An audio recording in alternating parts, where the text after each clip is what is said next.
when you were in Carolina last week and you spoke to Matt Rhule prior to the 49ers Panthers game you just called with Charles Davis, did you get a sense that Matt Rhule knew the clock was ticking?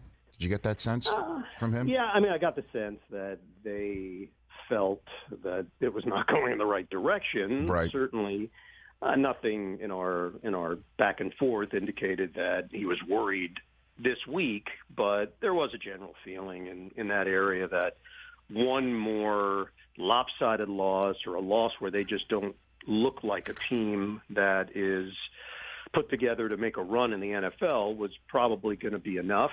So not shocking Monday when it happened.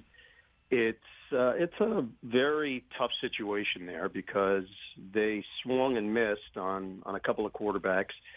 And in this league, if you whiff in that department, that can set you back 5 years in whatever rebuilding plan you're trying to come up with.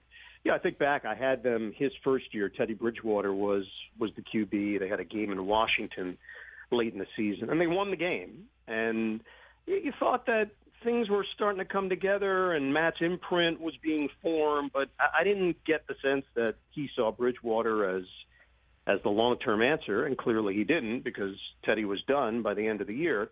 They make the decision to go for Sam Darnold. That, unfortunately backfires, and then the Baker Mayfield decision. The irony is that I really think they were in the Jimmy Garoppolo conversation seriously, and they might have been the lead team, but ultimately they didn't pull the trigger, and maybe they'd be in a different position. Not to say that all of a sudden Carolina would be a playoff team, but they might have been more competitive with Jimmy G, and maybe we wouldn't be talking about this right now. And the irony that the quarterback who beat the Panthers and helped, I guess, make a decision for David Tepper was Jimmy Garoppolo. I mean, the irony of all of that. And so you've called the Bills beating the Ravens, and you just saw the Niners. Which is the better of the two teams, do you think? And I ask that with knowing that the entirety of our business is including myself, our markers on the Bills.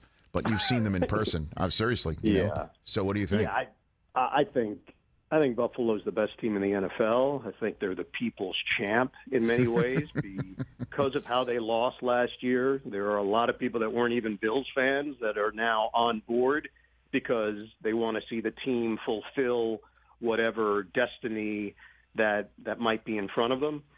And they're fun. They're a fun-loving team that's tone is set by Josh Allen because of who he is and how he carries himself and how he interacts with his teammates and then how he goes out and performs every week. To me, they are pound for pound the best team in the NFL.